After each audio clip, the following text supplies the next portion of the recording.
பட்டு இஸ்லாத்தை இழந்து 65 வருஷம் காப்பாத்தின ஈமானை இழந்து காபிராக இறை நிராகரிப்பாளராக பல தெய்வ நம்பிக்கை உள்ளவராக மரணிக்கிற நிலைமை ஏற்படுது. பல ஆதரவற்றோர் இல்லங்கள் என்ற பெயர்ல அந்த ஈமான் பறிக்கப்படுகிறது. அதை பற்றி நீங்கள் ஏதாவது நடவடிக்கை எடுத்தீர்களா?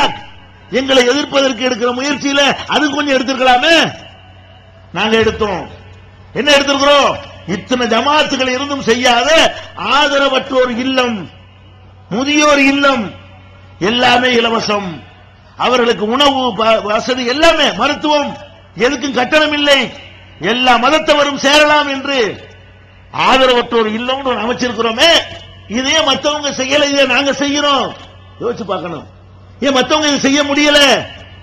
இஸ்லாத்தை ஏற்றுக்கொள்ளக்கூடிய ஆண்களுக்கும் பெண்களுக்கும் தனித்தனியாக தாவா சென்டர்கள். ஒருத்தர் இஸ்லாத்தை ஏற்றுக்கொள்வாரையானால் 3 மாத காலம் அவருக்கு உணவு, உடை, அவருக்கு தேவையான புத்தகங்கள், சுன்னத்து பண்ணுதல், பெயர் மாற்றம் செய்ய வேண்டிய தேவை ஏற்பட்டால் பெயர் மாற்றம் செய்தல், எந்த ஊர்ல இருந்து வந்தாரோ வந்ததுக்கும் போனதுக்குமான போக்குவரத்து செலவுகள், அபிடவிட்டுகள் எல்லாம் இலவசமாக செய்து தரப்படுகிறது. இதை பற்றி எத்தனை பேர் யோசித்தார்கள்? ஒண்ணு செய்வாங்க, எல்லாத்தையும் செய்கிற ஆள் இருக்கான்னு நான் கேட்கிறேன். இவர் அதுல ஒண்ணு செய்வார், அவர் அதுல ஒண்ணு செஞ்சிட்டு இருப்பாரு. அதை செஞ்சுட்டு ஒட்டுமொத்த இஸ்லாத்தையும் நாங்க காப்பாற்றணும் சொல்லுவாரு. அவ்வளவு வேணாங்க. இன்னைக்கு மார்க்க அறிஞர்களை உருவாக்குறோம் என்று மதரசாக்கள் நடத்துகிறார்களே, நாங்கள் நடத்துகிறோம். எங்கள் மதரசா எப்படி நடக்கிறது? உலகத்துக்கே முன்மாதிரி மதரசா. எப்படி மதரசா? எங்கள் மதரசாக்கள் நீங்கள் 7 வருஷம் படித்துக் கொடுக்கிறீர்கள். என்ன படித்துக் கொடுக்கிறீர்கள்? ஒண்ணுமே கிடையாது. இன்னமும் அந்த பள்ளிக்கூடத்தில் போன வருஷம் உள்ள பாடத்தை இந்த வருஷம் மாத்தி போடுறான். இவங்க 4000 வருஷத்துக்கு முந்தைய எழுதின புத்தகத்தை வச்சுட்டு பாடம் நடத்திட்டு இருக்காங்க. பள்ளிக்கூடத்து சிலபஸ் காலத்து காலம் மாறும். இவங்க விஞ்ஞான புக்கு கூட மாத்த மாட்டாங்க. மதரசாக்கள்ல மதரசா நடத்துறாங்கல்ல, அவங்க நடத்துற அறிவியல் விஞ்ஞானம்ங்கிற புக்கு தஸ்ரீஹுல் அஃப்லாக்கும் நடத்துவாங்க. அது 1000 வருஷத்துக்கு முந்தின விஞ்ஞானம். அதை கொண்டாந்து வச்சுட்டு இன்னைக்கு என்ன செய்யறது? வானத்தில் 4வது வானத்தில் சூரியன் இருக்கிறது, 5வது வானத்தில் சந்திரன் இருக்குன்னு பாடம் நடத்திட்டு இருப்பாங்க.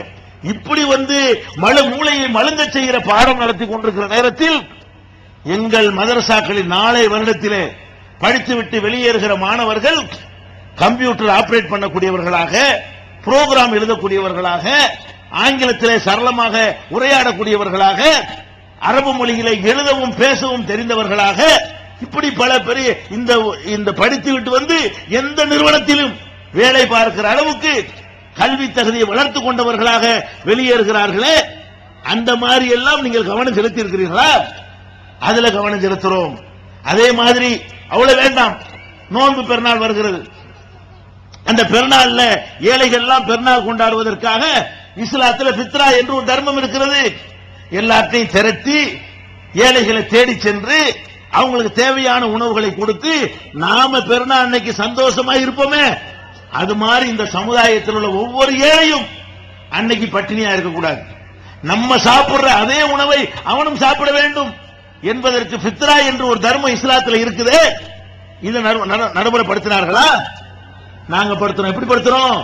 கிட்டத்தட்ட தலைமையின் மூலமாகவே 28-30 லட்சம் ரூபாய் திரட்டி ஒவ்வொரு பகுதியிலையும் திரட்டப்பட்ட தொகையை சேர்த்தால் 1 கோடி ரூபாய்க்கு மேல் ஃபித்ரா என்ற பொருளை, தர்மத்தை நடுத்தர மக்களிடத்திலே, வசதி உள்ளவர்களிடத்தை திரட்டி ஏழைகளை வீடு தேடி சென்று அன்றைய ஒரு நாள் தேவைக்குரிய அரிசி, பருப்பு, தேங்காய், சேமியா, நெய், முந்திரி, திராட்சை, இறைச்சி வாங்குவதற்கு தேவையான பணம் என்று பெருநாள் அன்றைக்கு எல்லா ஏழைக்கும் நம்ம சாப்பிடுற அதே சாப்பாடு சாப்பிடணும் என்பதற்காக பல்லாயிரக்கணக்கான ஏழைகளுக்கு இந்த ஃபித்ரா என்ற தர்மத்தை விநியோகிக்கிறோமே.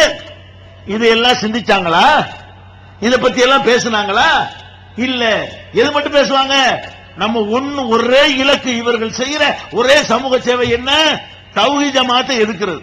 இதை தவிர அவங்க எண்ணத்திலையாவது இறங்கினாங்கன்னு காட்டுங்க பார்ப்போம். ஒன்றை எதிர்ப்பதற்காக இறங்கினார்கள் என்று சொல்வதாக இருந்தால் எதுக்கு தான் இறங்குவாங்க? தௌஹீத் ஜமாத் வரக்கூடாது. என்ன பண்ணி தௌஹீத் ஜமாத்து?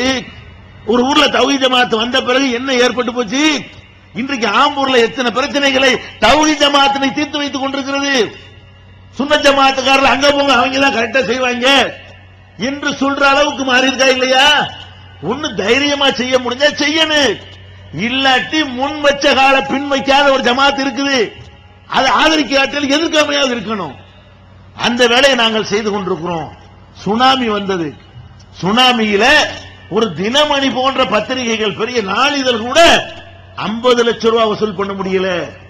தமிழ்நாடு தௌஹீத் ஜமாத்து பொருளாகவும் பணமாகவும் 2 கோடி ரூபாய் அளவுக்கு திரட்டி, அந்த திரட்டியதற்கு அப்படியே கணக்குகளை வெளியிட்டு, பணமா திரட்டியதை பணமாகவும் பொருளாக திரட்டியதை பொருளாக வழங்கினோமே.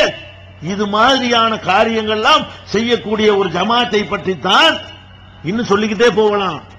தனியா அதுக்கு கண்காட்சியில் வந்து பாருங்க, இந்த ஜமாத்து என்னென்னலாம் செய்திருக்கிறது என்பதை நீங்கள் பார்த்து பிரமிக்கிற அளவுக்கு எண்ண முடியாத காரியங்களை செய்கிறோம்.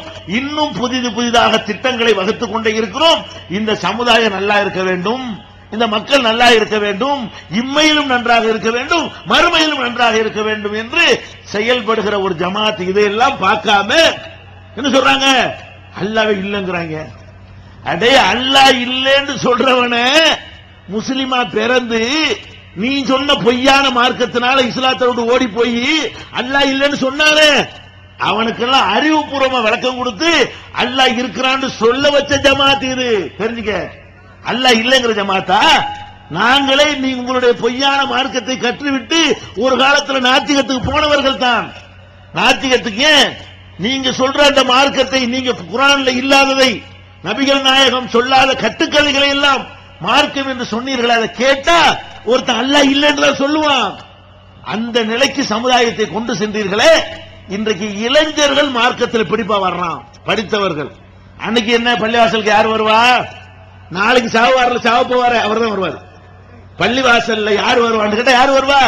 75 85 வயசுக்காரர் தான் பள்ளிவாசலுக்கு வருவாருங்க. நீ பார்க்க நம்பிக்கை கிடையாது. ஜும்மாவுல பாத்தீங்கன்னா நம்ம சொல்லக்கூடிய இந்த டூப்புகளை கேட்கறதுக்கு யார் வருவா? எல்லாம் தூங்கிக்கிட்டு இருப்பான். அசர்த்து எப்ப முடிப்பாரு போவான்னு வெளியே பீடி குடிச்சிட்டு நிற்பான். ஜும்மாவுக்கு வெள்ளிக்கிழமை வர்றவன் வெளியே நின்று பீடியை குடிச்சிட்டே நிற்பான். எதுக்கு? அசர்த்து முடிக்கட்டும். பயான இந்த லட்சணம் பயான். இன்றைக்கு என்ன பயான கேட்கறதுக்கு ஆயிரக்கணக்கில் வெளியூர்கள்ல இருந்து வர்றாங்க. தௌஹீத் பள்ளிகள்ல 12:30 மணிக்கு பயான் ஆரம்பிக்கும் என்றால் 12க்கு நிரம்பி வழிகிறது. 12க்கு மேல போன இடம் இல்ல. ஏன்? சரியான மார்க்கத்தை சொல்லி இந்த மார்க்கத்தில் இன்வால்மெண்டோட, ஈடுபாடோட இருக்கக்கூடிய மக்களை தான் உருவாக்கி இருக்கிறோமே தவிர இது அல்லாஹ் இல்லைன்னு சொல்ற ஜமாத்து கிடையாது. இன்னும் சொல்ல போனால் அல்லாஹ்வுடைய வல்லமையை குறைச்சி, அல்லாஹ்வுடைய ஆற்றலை குறைச்சி மனுஷன் அல்லாஹ் வாக்குறீங்களே, கேடுகட்ட செயலு, அதை எதிர்க்கிற ஒரு ஜமாத் இது. என்ன பண்றீங்க? செத்து போனவனை கடவுளுங்கிறீங்க.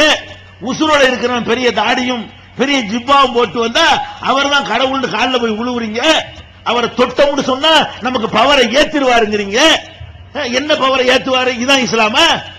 பையத்துங்கிறீங்க, முரீதுங்கிறீங்க. இது நபிகள் நாயகம் செஞ்சதா? நபிகள் நாயகம் ஸல்லல்லாஹு அலைஹி வஸல்லம் அவர்கள் நெருக்கடியான நேரங்கள்ல சஹாபாக்கள்கிட்ட உடன்படிக்கை எடுத்தார்கள். அப்ப கூட என்ன செஞ்சாங்க? அல்லாஹ் அதை சொல்றான், இன்னல்லதீன யுபாயிஊனக, உன்னிடத்திலே உறுதிமொழி எடுக்கக்கூடியவர்கள் அல்லாஹ்விடத்தில் தான் உறுதிமொழி எடுக்கிறார்கள். யதுல்லாஹி ஃபௌக ஐதீஹிம், அவர்கள் கைகள் மீது அல்லாஹ்வுடைய கை இருக்குங்கறான். நபிகள் நாயகம் அல்லாஹ்வுடைய தூதர் என்ற முறையில சஹாபாக்கள் கைப்பிடித்து உறுதிமொழி கொடுத்தார்கள். நீ அல்லாஹ்வுடைய தூதரா? நீ நல்லவருங்கிறத ஆதாரம் இருக்குதா? ஒரு ஆளை மகான்ங்கிறீங்க, ஒரு ஆளை ஷேகுங்கிறீங்க, ஒரு ஆளை பெரியாருங்கிறீங்க. எதை வச்சு பெரியார்னு கண்டுபிடிச்சீங்க? உள்ளத்தை பொளந்து பாத்தீங்களா? ஒரு ஆள் பெரியாரா இல்லையான்னு எதுல தெரியும்? மூஞ்சிலையா தெரியும்? முகத்துல தெரியுமா? எழுதி ஒட்டிக்குமா நெத்தில? பெரியாரு மகான் எப்படி தெரியும்? கல்புக்குள்ளதான் இருக்கு. உள்ளம் சரியா இருந்தா அவன் மகான், உள்ளம் சரியா இல்லாட்டி அவன் மகான் இல்ல. ஒருத்தனுக்கு உள்ளம் சரியா இருக்கா இல்லையாங்கிறத அவனுக்கு மட்டும் தான் தெரியும். உனக்கு மகானை கண்டுபிடிக்க இயலாது. எந்த மனுஷனும் எந்த மனுஷனையும் மகான் என்றோ நான் பேசுறேன், நான் நிஜமாக பேசுறேன்னா, நடிக்கிறதுக்கு பேசுறேனா, பேர் வாங்குறதுக்கு பேசுறேனா உங்களுக்கு தெரியாது. என் இறைவனுக்கு அது தெரியும். நான் எதுக்கு பேசுறேன் என்று இறைவனுக்கு தெரியும். எதுக்கு ஒருத்தன் தொழுகிறான் அல்லாஹ்வுக்கு தெரியும். நீ யார் மகான் சர்டிபிகேட் கொடுக்கறதுக்கு? நீ நான் ஒருத்தனை மகான்ங்கிற, அவன் என்ன சொன்னாலும் கேட்கிறேங்கிற, அவன் சொல்ற நேரத்தில் கல்யாணத்தை வைக்கிற, அவன் சொல்ற நேரத்தில் வியாபாரத்தை பண்ற, அவன் சொன்ன கடையெழுத்து மூடிட்டு போயிடுற. நீங்க வெள்ளிக்கிழமை சரியா வராது 3 கடை மூடிட்டு போயிடுறான். நீங்க இரும்பு வியாபாரம் பண்ணாதீங்க, உருளைக்கிழங்கு வியாபாரம் பண்ணுங்கன்னா பச்சை கடையை மூடிட்டு கேட்கறான். இந்த அளவுக்கு மூளையை மழுங்க செஞ்சு எவனோ ஒருத்தன் சொன்னதை கேட்டு போறியப்பா, இது இஸ்லாமா? எதுக்கு ஒருத்தன் தொழுகிறான் அல்லாஹ்வுக்கு தெரியும். நீ யார் மகான் சர்டிபிகேட் கொடுக்கறதுக்கு? நீனா ஒருத்தனை மகான்ங்கிற, அவன் என்ன சொன்னாலும் கேட்கிறேங்கிற, அவன் சொல்ற நேரத்தில் கல்யாணத்தை வைக்கிற, அவன் சொல்ற நேரத்தில் வியாபாரத்தை பண்ற, அவன் சொன்ன கடையெழுத்து மூடிட்டு போயிடுற. நீங்க வெள்ளிக்கிழமை சரியா வராது 3 கடை மூடிட்டு போயிடுறான். நீங்க இரும்பு வியாபாரம் பண்ணாதீங்க, உருளைக்கிழங்கு வியாபாரம் பண்ணுங்கன்னா பச்சை கடையை மூடிட்டு கேட்கறான். இந்த அளவுக்கு மூளையை மழுங்க செஞ்சு எவனோ ஒருத்தன் சொன்னதை கேட்டு போறியப்பா, இது இஸ்லாமா? இதெல்லாம் அல்லாஹ் செய்யற வேலையை ஒரு மனுஷன் செய்வானா? எந்த நேரத்தில் என்ன நடக்கும்னு ஒவ்வொருத்தருக்கும் எழுதி வச்சிருக்கிறான். அது நடக்கும் நம்பணுமே தவிர இவற்றை போய் நம்ம கையை கொடுத்தோம்னு சொன்னா அவற்றை உள்ள பவரை நமக்கு ஏத்திடுவாரு. என்னது ஏத்துவாரு? என்ன பவர் இருக்குது? ஒரு இளவு பவரும் கிடையாது. இன்னும் சொல்ல போனா நம்மளை விட அவர் தான் மட்டம். யாரு முரீது வாங்க போறான்னு இவன் பரவாயில்லை.